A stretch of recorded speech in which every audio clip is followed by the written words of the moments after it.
Good morning everyone and welcome back to the Inside Scoop, आपका only show पूरे पाकिस्तान में जहाँ हमारी कोशिश होती है कि हम आपको कैपिटल मार्केट्स के बारे में इन्फॉर्म रखें.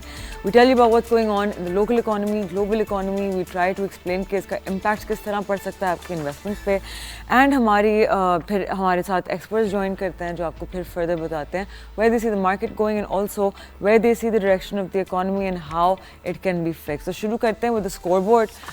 कल KSE 100 ने exactly वही चीज़ डिलीवर की जो हमें बहुत पसंद है देखना. Closing at 162,936 points, almost 163,000, which is up 710 points, a clean 0.44% increase. Index green रहा opening bell से लेके फिर intraday high touch हुआ of 163,817 points, जो 1600 points है in the green almost, before a little bit of profit taking in the last hour. 61 of the top 100 stocks finished higher. Volumes solid at 208 million shares in the benchmark alone. Standout naam Mari Petroleum ने 127 points की contribution दी, Hubco ने 112, OGDC 90, PPL 81, System 66. Not a buy or sell call. Sectors जिन्होंने दिन को carry किया was oil and gas exploration, cement, power and tech. Bigger picture भी बहुत बेहतरीन है. Calendar year to date, KSE 100 is up a staggering 47,810 points, which is 41.5% up. Fiscal year में भी 29.7%. बिल्कुल frankly, Pakistan Stock Exchange is now one of the best performing markets on the planet actually. ये बात दिल में रखिएगा. And moving on, Corporate Corner से एक बहुत premium update. TOMCL, which is the Organic Meat Company, ने officially enter किया है Carrefour Qatar shelves. UAE के बाद अब कतर में भी direct retail placement is the first container has already been shipped.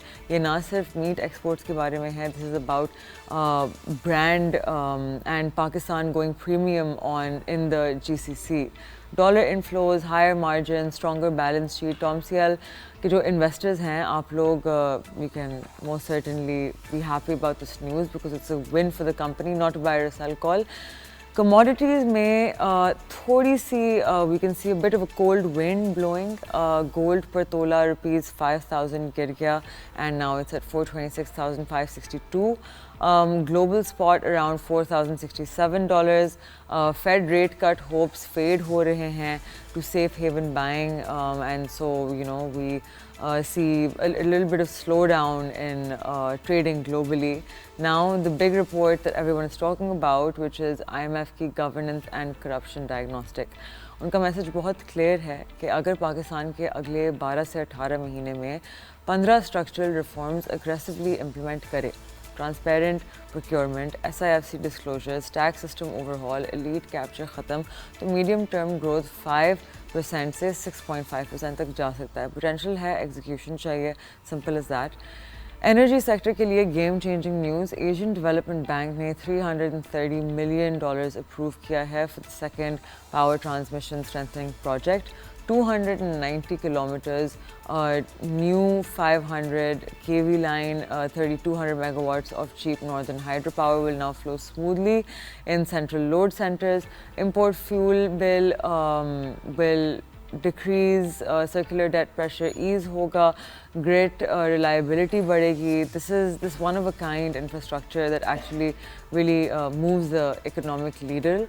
Bank मखरमा लिमिटेड का restructuring scheme Islamabad high court से final sanction मिल गया है. It's a clean slate, hopefully stronger capital and hopefully for them better days ahead. For them there's pretty much only one way to go, which is up, not a buy or sell call. And last but not least, FDI numbers. October में net $179 million, 4 months fiscal year 26 total. $747 million, 26% down year on year. China inflows halved, लेकिन encouraging sign ये है कि non-China countries से inflows actually बढ़ गए हैं. Policy consistency and power sector payment discipline मिले तो फिर picture essentially can change very fast.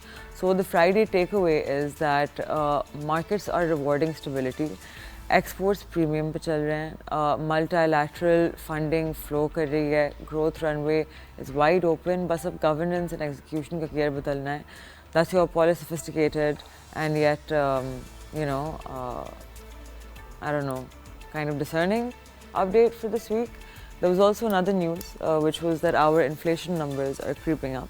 Our exports are declining, imports are increasing, and nothing on the policy side is being done for this. बार बार आपको इस show में हम लोग बताते हैं कि जब तक हमारे exports pick up नहीं करेंगे, State Bank कितना ही manage कर लेगा the current account and the trade deficit. On that note, you know, guys, I can't hear myself because people in the studio are screaming and shouting. So we'll be right back. On that note, we'll take a short break. You're watching The Inside Scoop. I'm Marshall Khan.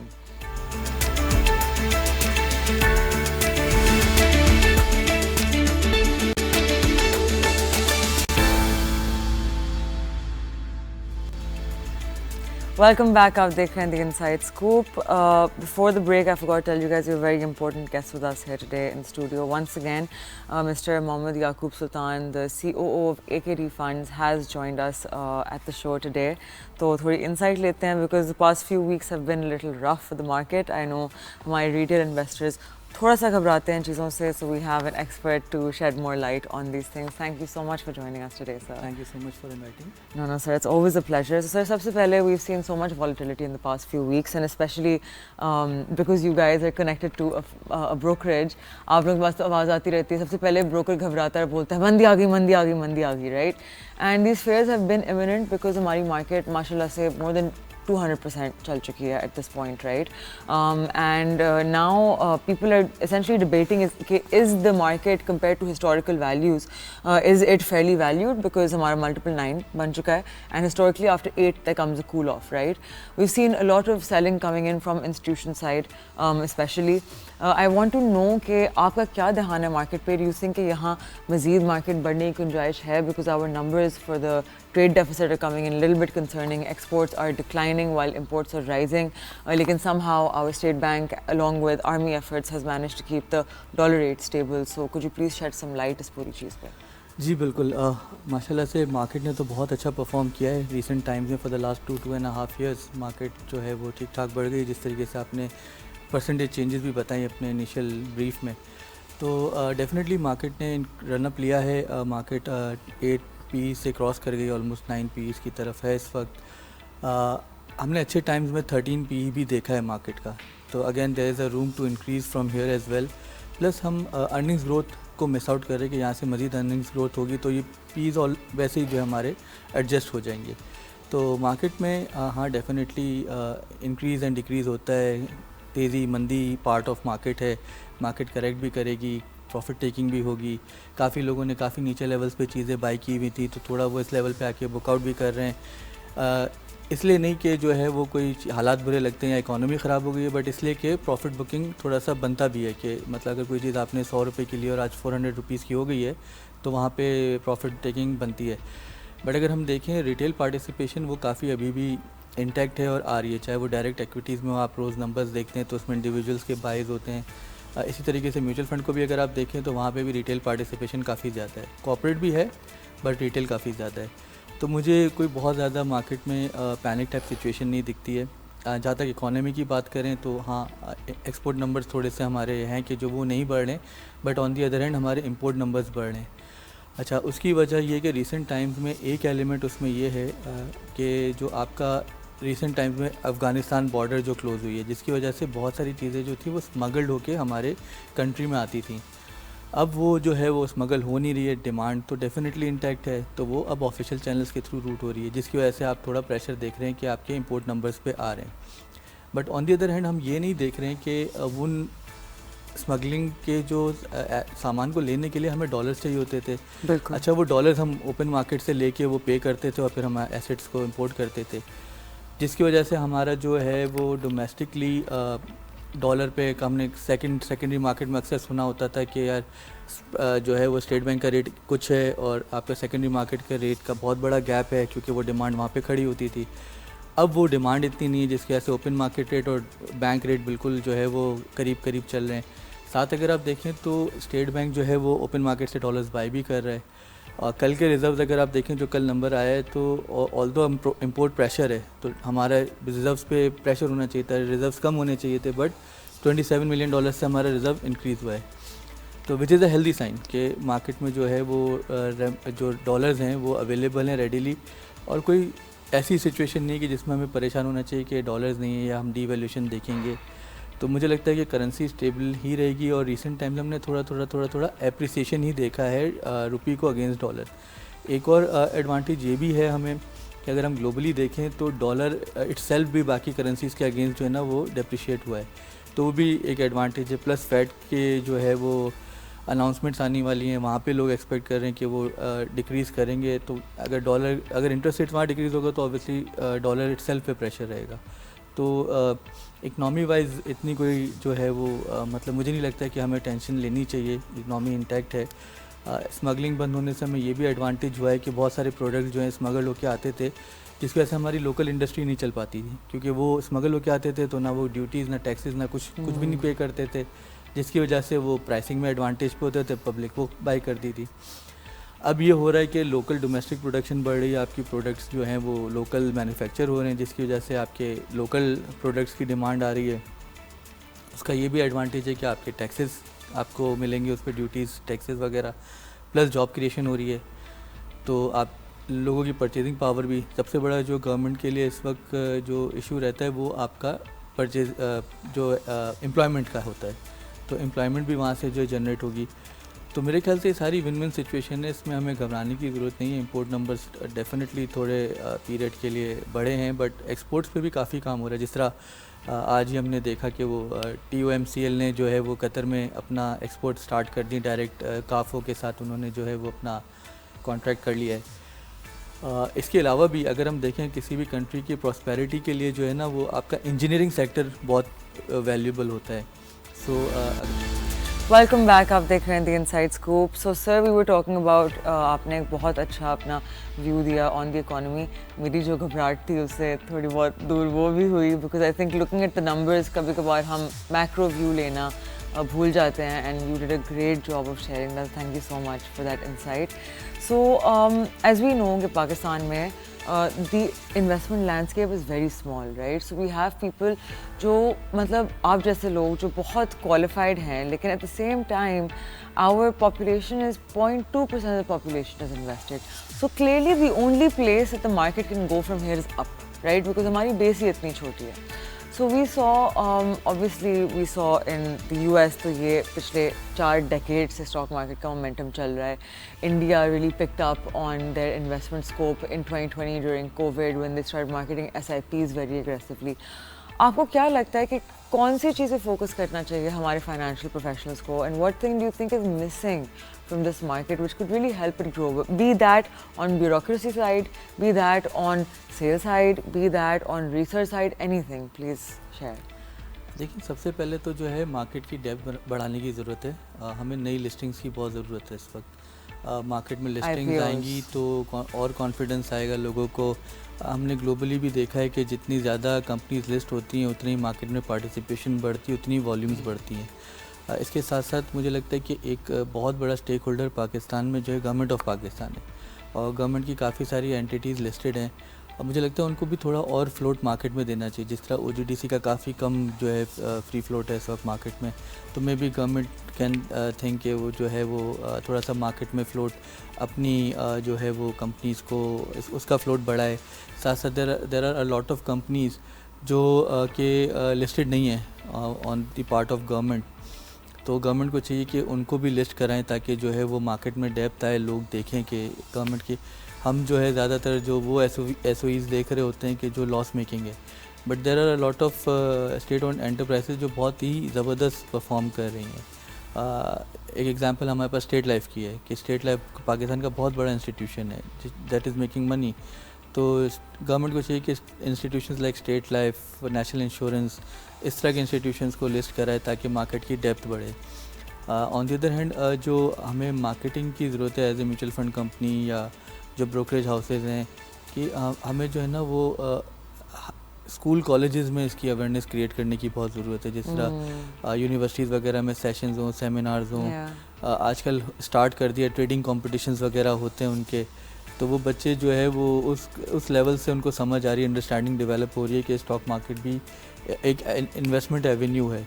Globally भी अगर देखें तो हम जो है सबसे ज़्यादा return जो हैं या तो आपके स्टॉक मार्केट से आते हैं या आपका रियल स्टेट से आता है।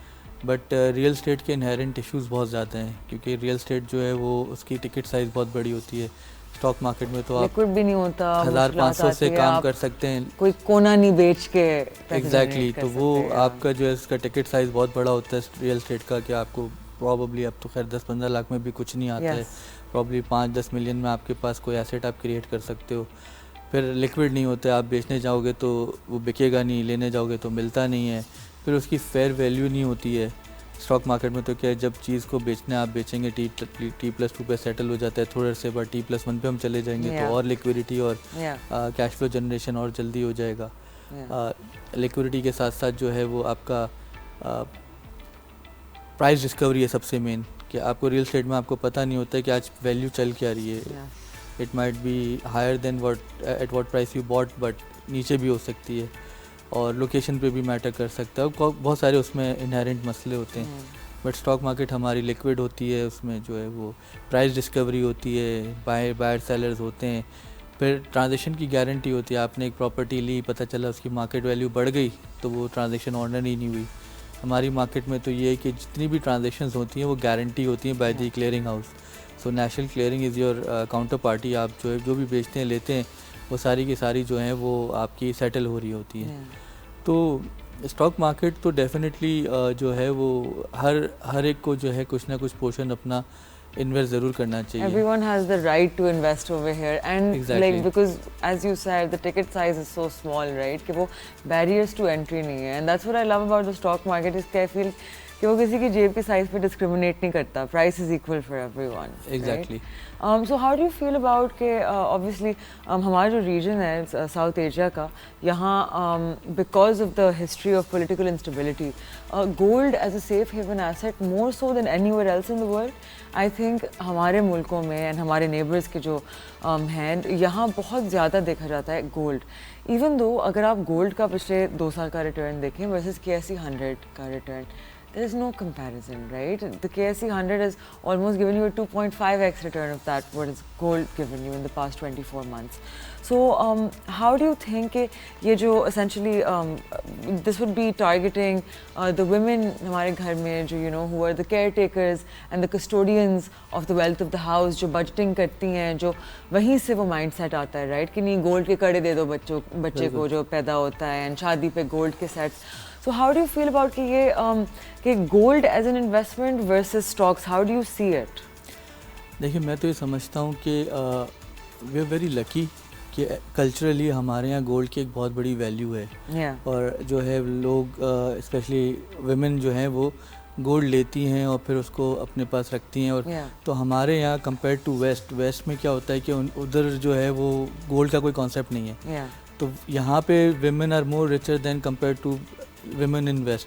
तो ये एक हमारे लिए बहुत अच्छी चीज़ है कि लोग कल्चरली एटलीस्ट इन्वेस्टमेंट्स का कॉन्सेप्ट है उनके पास और वो गोल्ड लेके रखते हैं। तो ये एक हमारे लिए बहुत पॉजिटिव है। हाँ, अवेयरनेस क्रिएट करने की ज़रूरत है हमें क्योंकि एक्विटीज़ का रिटर्न अगेन जो है वो लॉन्ग टर्म में जो है वो out performs gold and other asset classes. तो डेफिनेटली कि जो है वो अवेयरनेस की ज़रूरत है। हमने रिसेंट टाइम में कुछ वर्कशॉप्स स्टार्ट भी किए हैं AKD के प्लेटफॉर्म से, जहाँ पे हम लोगों ने भी रिसेंटली एक सेशन कंडक्ट किया था जहाँ पे हमने वर्किंग वुमेन, हाउसवाइफ सबको टारगेट किया था और उनको इनवाइट किया था। और जो है वो हमने अवेयरनेस क्रिएट की कि अगर आपके पास टाइम है और अगर रिलेवेंट एजुकेशन है तो डेफिनेटली आपको चाहिए कि आप स्टडी करें और डायरेक्ट एक्टिविटीज़ में पार्टिसिपेट करें। PSO, OGDC, उनकी बैलेंस शीट्स पढ़ें, नेशनल बैंक, हर सेक्टर को उठाएं, देखें, समझें और फिर पार्टिसिपेट करें। बट अगेन आपके पास टाइम नहीं है या रेलेवेंट एक्सपीरियंस नहीं है या एजुकेशन नहीं है, अगर आप डॉक्टर हैं, टीचर हैं और आप टाइम नहीं दे सकते तो फिर definitely mutual fund is the best option for you कि आप आएँ म्यूचुअल फंड एक एक्सपर्ट को दें, इन्वेस्ट करें उनके साथ और फिर जो है वो पेशेंटली वेट करें। और जब भी आपके पास कैश फ्लोज हों आप मज़ीद पुट इन करते रहें। जब आपको ज़रूरत पैसों की पड़े किसी भी रीज़न के लिए तो आप उसको तो आप वो एग्जैक्ट अमाउंट निकाल सकते हैं। बिल्कुल। तो ये सेशंस इन चीज़ों को हम टारगेट कर रहे हैं। ऑब्वियसली अब मैं ये नहीं बताऊंगा कि पहले करना चाहिए था, नहीं करना चाहिए था, but again steps in the right direction है। और डेफिनेटली यहाँ से भी हमें ये एक्सरसाइजेस करनी है, चाहे हम करें, आप करें, ब्रोकरेज हाउसेस करें, डेफिनेटली तो इस तरह की चीज़ों की ज़रूरत है। और not The only more the market grows, the more all of us grow as institutions, as individuals, you know, Exactly. because more people come to invest, then हमारा ही काम बढ़ेगा. एग्जैक्टली नहीं, और मेन शहरों को टारगेट करें, साथ साथ जो दूसरे शहर हैं, जिस तरह Yeah. हम KL, कराची, लाहौर, इस्लामाबाद को टारगेट Yeah. करते हैं, बट बहुत बड़ी मार्केट्स हैं पंजाब में, Yeah. सिंध में हैदराबाद सक्खर है, पंजाब में तो आपके हर सिटी में ही कुछ ना कुछ एक्टिविटी चल रही होती है, Yeah. तो there is a lot of potential. KP की बहुत बड़ी मार्केट Do है you आपकी। think it's possible कि कोई शख्स without knowing English could participate? Because I know कि आपकी annual statements दोनों उर्दू और इंग्लिश में आती हैं, लेकिन quarterly reports don't. And what if someone is maybe very intelligent in Urdu, लेकिन उनको English नहीं आती, उनको उसकी numbering, what would you suggest for that? देखिए, अब तो रेगुलेटर ने भी रिक्वायरमेंट कर दी है कि आप जो है वो इंग्लिश और उर्दू में पब्लिश करें। आपकी डायरेक्टर्स रिपोर्ट जो है, Yeah. जो सबसे मेन होती है किसी भी Yeah, फाइनेंशियल definitely. स्टेटमेंट्स के लिए, कि हमें जो हम अपने जूनियर्स को यही कहते हैं कि डायरेक्टर्स रिपोर्ट पढ़ो, असल Definitely. चीज़ वहीं से पता चलती है। तो वो अब आपकी जो है वो अपना उर्दू में आती है। बाकी तो नंबर्स होते हैं, तो नंबर्स आई डोंट थिंक कि वो इतना बड़ा मैटर करते हैं, Okay. कि चाहे इंग्लिश में हो, उर्दू में हो, कि सेल्स Okay. इतनी थी, इतनी हो गई, कम हुई या बढ़ी, जो भी है वो नंबर्स Yeah. आप परसेंटेज चेंजेस हो देख सकते हैं। Yeah. तो मेन जो क्रक्स होता है वो आपके डायरेक्टर्स रिपोर्ट से ज़्यादा आइडिया हो जाता है कि कंपनी का आउटलुक क्या है, Definitely. मैनेजमेंट का आउटलुक क्या है, Definitely. स्ट्रैटेजी क्या है, तो काफ़ी सारी चीज़ें। बट हाँ, अगेन जो notes to the financial statements होते हैं वो अभी भी आई बिलीव इंग्लिश में आते हैं, तो उस चीज़ पे भी हमें काम करना चाहिए डेफिनेटली, Yeah. कि जिनके जो और है at वो least have English some kind of a system जहाँ हम डाल सकें वो ऑटोमेटिकली ट्रांसलेट होके. I am not sure, but कहीं ना कहीं जो आपके ये AI टूल्स हैं, चैट GPT Yeah, I'm वगैरह, sure you उन can पे use ऑप्शन those. होगा, मैंने कभी Yeah. ट्राई नहीं किया है, Yeah. तो वो I have actually. Okay. It does work. तो लेकिन मेरी उर्दू इतनी स्ट्रांग नहीं है तो I can't read it. तो थोड़ा बहुत कहीं ना कहीं लफ्ज़ों का आगे पीछे होता होगा Yeah. डेफिनेटली। वो भी एक ट्रांजिशन फेज़ में है, ये सारे AI टूल्स भी, देयर सेल्फ लर्निंग। Yeah. तो आज थोड़ा सा टूटा फूटा होगा, इवेंचुअली वो परफेक्ट हो Definitely, जाएगा। definitely. तो अगेन रेगुलेटरी पर्सपेक्टिव से भी, और हमें भी सोचना चाहिए कि हम बैलेंस शीट्स को Definitely. खुद भी जो है To वो इस make it तरीके accessible. से या फिर कोई इस तरह की चीज़ें, like you know, like widespread, just put up YouTube videos of explaining कि किस तरह से basic आप चीज़ें पढ़ सकते हैं। अगर आपकी इतनी अच्छी education नहीं है तो आपको गिनती तो आती होगी, right? So just putting those together, Exactly. understanding the basic headers, you know, of if you're looking at banks and deposits, net interest income, all of those things, and maybe like some tutorials that kind of help people understand those things. Well, Yaqub sir, thank you so much for being with us Thank you so once much again today. again. It's always such a pleasure to have you, and आप हमेशा इतनी अच्छी insight share करते हैं. I was actually feeling a little negatively about the economy before I had this conversation with Yaqub sir, so I really appreciate you sharing that with our audience as well. Thank you so much, thank you. And I will see you guys next time. Till then, take care. Khuda Hafiz.